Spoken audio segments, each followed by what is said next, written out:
Hello folks, Alex with Bay Cities Construction. We're in beautiful Dana Point on our full house remodel project. We've got a lot of progress made and I want to share it with you. So let's go inside and check out the progress.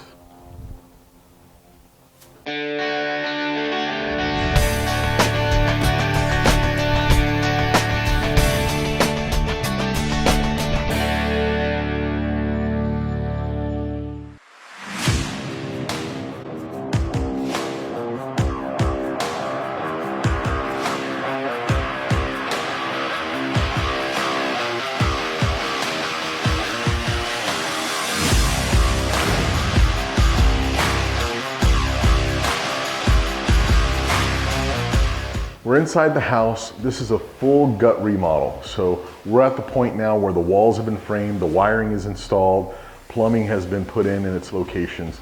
So I'm gonna go room by room, step by step, and give you an update of what we did. So let's start with the study. So you can see the new drywall here. We basically brought the wall out, made it flush with this line. This was a bedroom before. It was still used as a study, but the owners wanted to make the master bathroom larger without adding to the square footage of the house. So we reconfigured interior walls, and it's a very common practice in order to make the rooms more functional without the expense of having to add to the house. So this is a new wall. We're gonna go on the other side in the master suite and show you what it looks like from the inside. So let's go over there. So this hallway, basically all these walls were here. We just reskinned them, put in insulation and all that good stuff. So this room here, master bedroom, and you know, these houses are by the beach, so it's not, you know, house of the rich and famous opulent sized bedroom, but it is big. The master bathroom, however, is rather large.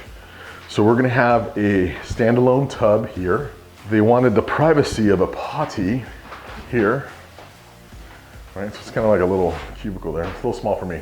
And then they wanted the closet inside of the bathroom. This was a very specific request. Normally we don't do that, but they wanted it here. The shower is definitely a very large shower.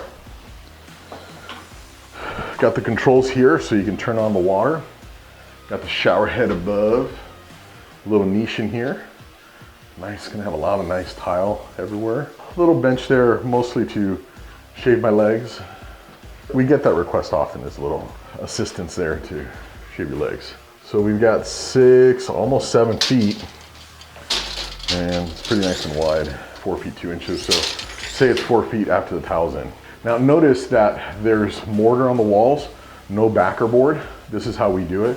Put in the lath, scratch coat, brown coat, and then kind of the finish coat. So this is what we got now. So notice on this wall it's smooth, so it already has its brown coat on, right? So first is the scratch coat, then the brown coat, pretty much you're ready to roll. This is the best way to install tile. Once the tile gets applied on the walls here, it stays on forever, you know, until you get bored of it and have to beat it out. All right, let's go into the main living space.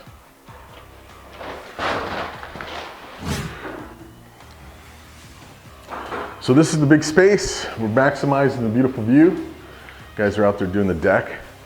So there was kind of a soffit, weird soffit thing. This run here is the kitchen, and this had like a drop down ceiling with crown molding and stuff like that. We got rid of that, and we got rid of the fireplace. So there was a fireplace right here. We got rid of it, made a recess for the TV, and it's all wired in now.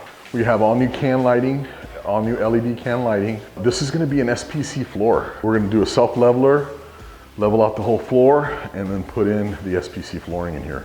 And the whole house will have the same flooring. Kitchen will be the same, living space, bedrooms, all the same. It's gonna be pretty cool. So as we come over here, there's a garage access, and there's also a little powder room, which is kind of cool. So you don't have people going into the master. It's a kind of a tight little room, but it has an in-suite. There's a bedroom on this side, so really handy to go to the bathroom. And then also there's the entrance from the kitchen side, so that's pretty cool. Now this used to be a shower that encroached into the garage. That got canceled, so the garage has got a lot more room. and we moved the furnace where that old space was. This whole area flows a lot better. You can have multiple people in different areas and you're not running into each other. It's a wise use of the space for sure.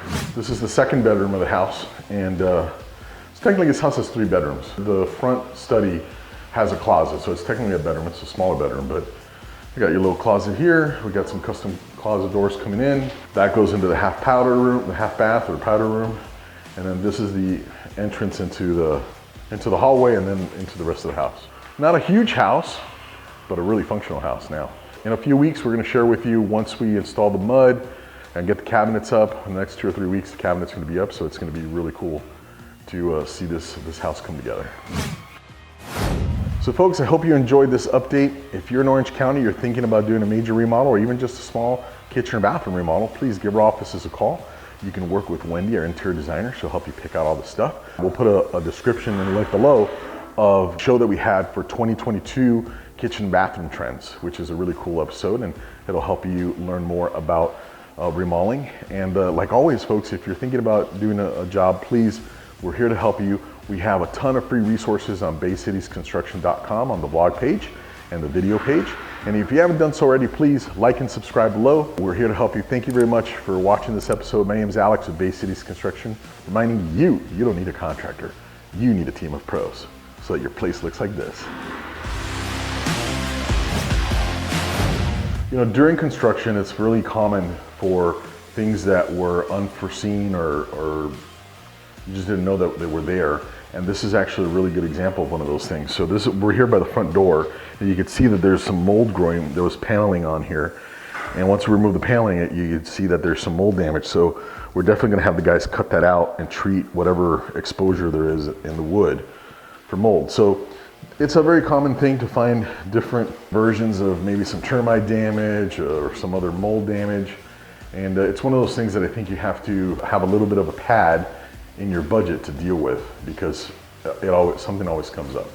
So just want to share that with you. Whenever we find anything that is deficient or that could be problematic later, we definitely will bring it up to the attention of the owner and figure out a game plan for removing it or rectifying it. And that's how we deal with it. We won't just paste over. We want to make sure that their best interests are taken care of and that we don't have any issues with warranty claims later on. So this is just a good example of one of those instances.